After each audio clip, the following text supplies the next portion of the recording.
this serve as a reminder. We're still in the midst of hurricane season, so you want to check your yard for any dangerous trees to prevent something like this from happening to you. Passengers on board an icebound research ship will finally get to leave that ship today.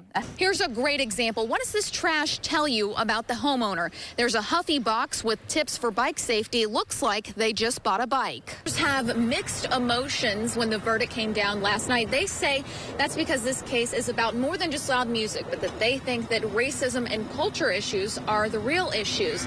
And they also say that the verdict was a loss for the Davis family and the community.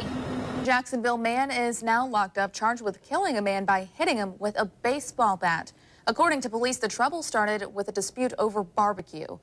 A lot of people we talked to didn't even know that there was a construction project starting on the Main Street Bridge, and here's why. See the message board behind me flashing with information saying what time the roads are closed, but unfortunately the traffic sign in front of it is blocking that information. We are live in Palm Coast at the city offices. Now, we were originally in the Indian Trails neighborhood that was so badly hit last night at about 7 o'clock, but the Flagler County Sheriff's Office has asked us to leave for now, and we're waiting around here at the city offices. They're going to have a news conference here later today anyway, but we did want to bring you this update. As of now, 51 homes are still without power after that storm. The breaking news alert. We begin this morning with breaking news out of the west side. Police say there's been a triple shooting at the Canterbury Garden Apartments on Lane Avenue. 2 people are dead. 1 person is in life-threatening condition. This is what they do. Thieves look for unlocked doors with valuables inside, and when they find it, well, bingo, it's theirs for the taking, and that's exactly what happened to Betty Mitchell. You really feel bad. You feel like you've been violated, you know, because all your personal stuff is out there. Mitchell parked her car in her work parking lot at the Gateway Mall. It's the same place she always parks, a place she thought was safe. But our crime and safety analyst, Ken Jefferson, says you should never assume your valuables are safe. You never should have a false sense of security, even if you're at work, even if you're at church in the parking lot. You never should have a false sense of security to think that thieves will not steal from you at various places. Mitchell left a computer bag full of valuables in her car. She also left the backseat door unlocked. A witness saw 2 boys steal from the car and run. Items stolen from Mitchell's car include $2,500 cash, a wallet, driver's license, social security card, debit and credit cards, her checkbook, a Dell computer briefcase, and her grandson's baseball bat. Christmas money and all that. Now I can't even buy my grandkids nor my kids anything for Christmas because I don't have the money. And I still have to pay the loan back even though the money is gone. Jefferson says theft is more popular this time of year because more people carry cash around the holidays. This time of year, thieves are looking for people who are vulnerable, people who pull out large amounts of cash, people who leave items in their cars visible where they can break in and steal it. Jefferson has some advice. Never keep large amounts of cash in your wallet. Never keep items in plain sight. And, of course, always lock your doors. Take a look behind me first here. We've got a park where families come and play and picnic. And it may seem like a safe and quiet place. We've even actually have students here waiting for their bus, by the way. Again, it may seem safe and quiet now, but late last night, 3 people were shot in this area. And the victims are now recovering in the hospital. They actually drove themselves to UF Health. And 3 people were shot late last night at West 35th Street and Moncrief Road. JSO responded to that intersection around 10:30 p.m. Police found shell casings in the middle of the road and then were told that the injured drove themselves to the hospital. Police knocked on neighbors' doors to see if anyone heard or saw anything, but they're still looking for answers. This particular area is more residential on this side and more commercial on the other side. So we're trying to knock on some doors to see if we can establish any independent witnesses or whether anybody heard anything or saw anything.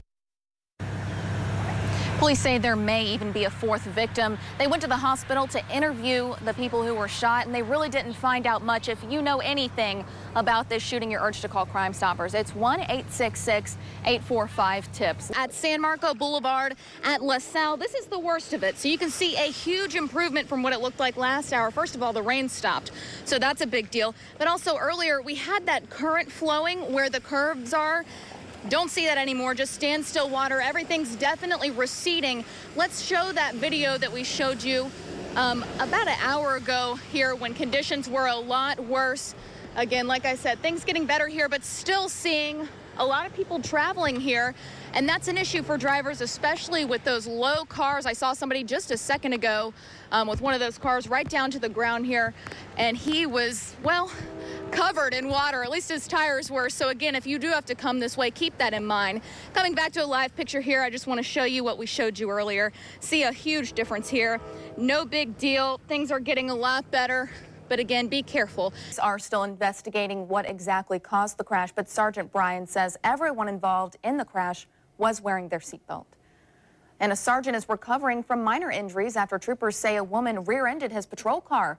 It happened early Sunday morning on State Road 13, just south of Greenbrier Road. Florida Highway Patrol says Sergeant Glenn Loppy was sitting in his car on the shoulder. It could be days before power's back on for all 440,000 homes and businesses that lost electricity during a weekend storm. Michigan, upstate New York, and northern New England saw snow and ice. The Midwest got snow, and there was flooding in the South. And today is the last day to enroll in health care coverage in order for the plan to kick in by January 1st. But many first-time buyers are facing sticker shock for some of the plans. Experts say that's because they're looking at initial costs, not what the plan will cover. Issue of gay marriage is going before a judge again today in Utah. A state is appealing a federal judge's ruling to overturn a state's ban on same-sex marriage. Yesterday, a federal court declined to stop local courts from issuing marriage certificates while a state appeals that ruling. Utah is the 18th state to allow same-sex marriage. Well, this morning, President Obama took some time during his family vacation in Hawaii to sign a couple bills into law. The first is a 2-year bipartisan budget deal that Congress passed last week. The new budget scales. In Florida, Senator Bill Nelson made a pit stop yesterday in our area. He makes a point to come to the Claire White Mission downtown every year sometime between Thanksgiving and Christmas. And yesterday, he spent time serving breakfast to some of our area's homeless. Nelson spoke to our reporters about several issues he and his fellow congressmen are dealing with at the Capitol.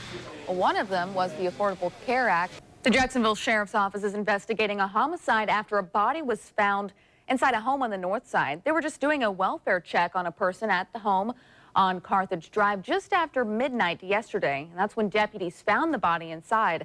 The firefighters using a special Google Glass to save lives. How it works coming up at 4:45. But first, thousands of people are able to return home after days of relentless rain on the West Coast. The big concern with this recent storm, that's next. Now here's a look at what's coming up later today on The Morning Show.